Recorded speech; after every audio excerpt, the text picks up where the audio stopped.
What's up YouTube, how you doing? This is Mr. Tybox123 and in this video I'm going to be bringing you my unboxing and first look at this, the Google Nexus 7.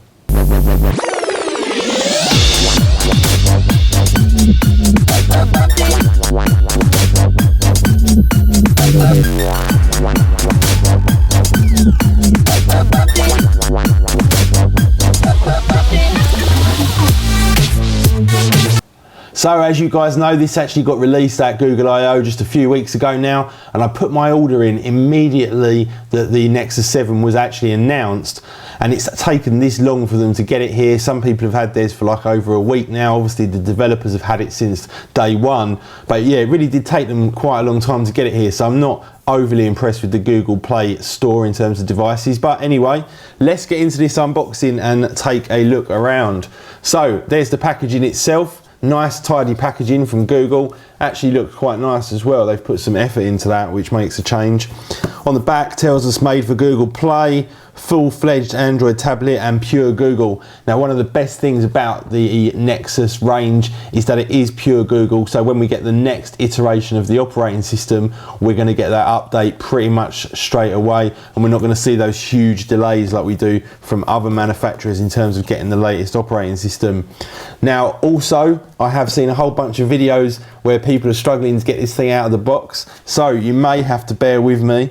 I'm hoping that we can do this a little bit better. They certainly have packed it in nice and tight. So we take the sleeve off and then we've got the box itself. Got to cut off a couple of these bits of tape here just so we can get into it. And I believe that this bit that comes next is the bit that people have struggled with. But I think this is going to come off relatively easily. Here we go.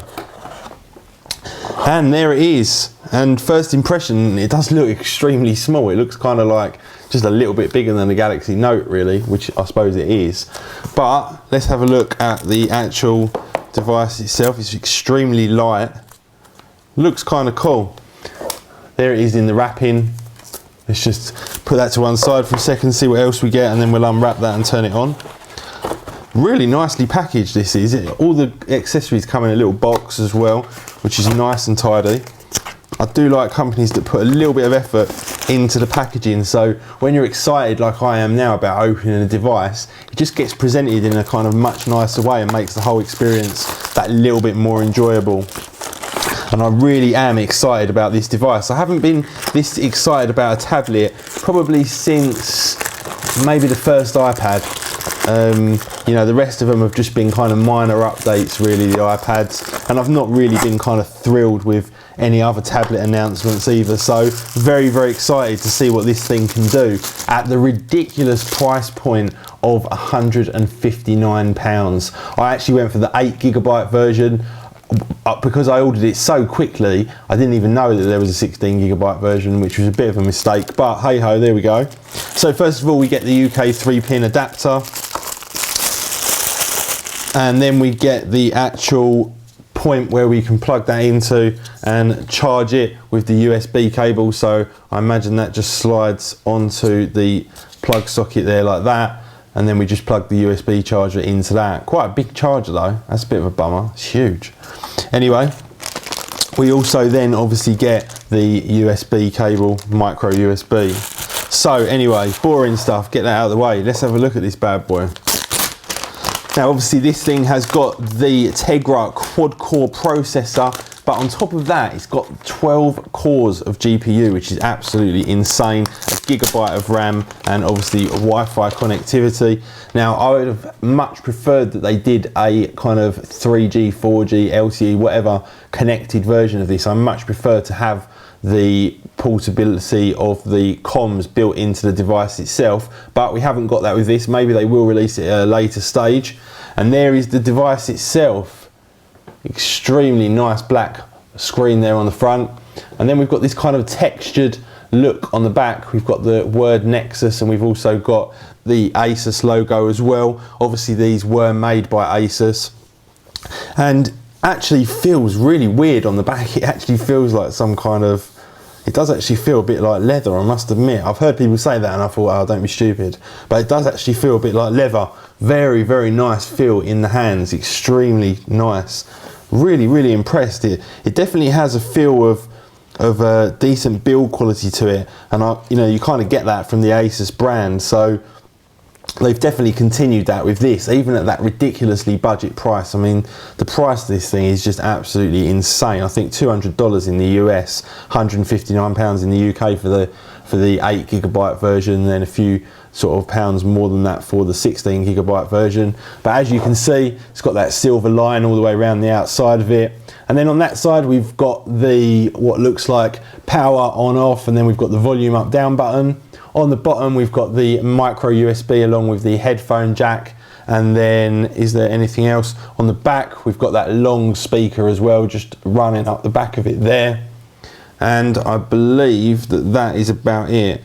I thought I saw some kind of weird dock connector a minute ago, but maybe I was wrong. Oh yeah, on that side, it looks like there's possibly some kind of dock connector for the future as well. So definitely got that there. And then it looks like a microphone input on the side, maybe a noise cancelling one on the top. I've got to say as well, I've been handling this and I keep expecting to look at the screen, so I have to wipe it off before I show you guys. But I'm literally handling this, and I don't know if you can see, but there is no marks on that whatsoever from my fingers, which is extremely strange. I mean, I'm literally smudging my hand across the screen and there's no marks on the screen at all. But anyway, bit of a side note, we've also got that 1.2 megapixel camera there on the front as well. Now let's turn this thing on. I imagine we just hold down this power button on the side here and we're off. It's booting up. Now I don't know how many of you guys have gone out and actually bought this Nexus 7, but it's so affordable that I would imagine quite a few of you have.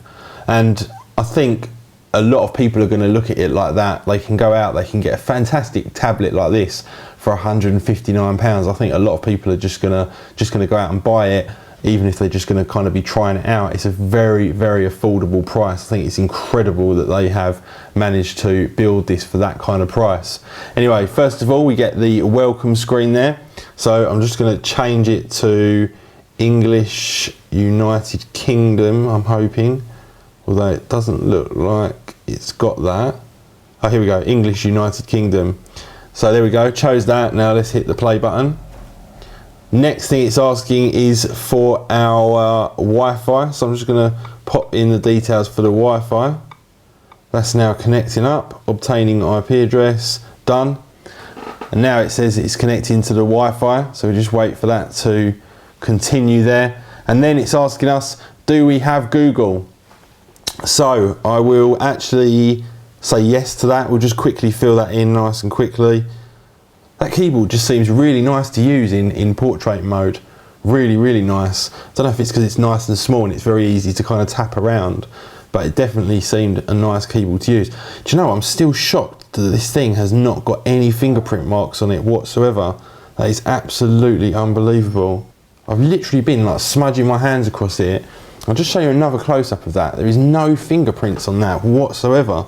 Just find that absolutely unbelievable. Next thing it's asking is for our Google location. Do we want to use location services? And there we go. Setup is complete. And it's just telling us that we've got a message there on the front screen saying we have got £15 to spend in the Google Play Store free of charge with this device. So that's fantastic. Hit that play button again. And here we go. We are in. So that beautiful 4.1 Jelly Bean operating system that is obviously native on this device. We have got on the front page here, it's saying My Library, so it's showing us a couple of movies in there for some reason. And then obviously along the bottom we've got all of the Google applications in a little folder there. And then next to that we've got Chrome as the browser. What else have we got? We've got the books, movies, audio, and then we've got the Play Store running along the bottom there. Let's just take a little flick around. Very, very responsive. Let's have a look at some of these apps in here. Whoa, what was that? I'll choose some apps for the home screen. And there we go. So there's our apps and there's our widgets. Very snappy. Look at that. Instant. Very, very smooth. extremely smooth, which is all part of that Project Butter, which is part of Jelly Bean. Google have obviously recognized that in previous versions of the Android operating system it's all been just very slightly clunky, and they've obviously noticed that in the way that they've gone about building Project Butter and bringing a solution to solving all of those problems with that kind of clunkiness.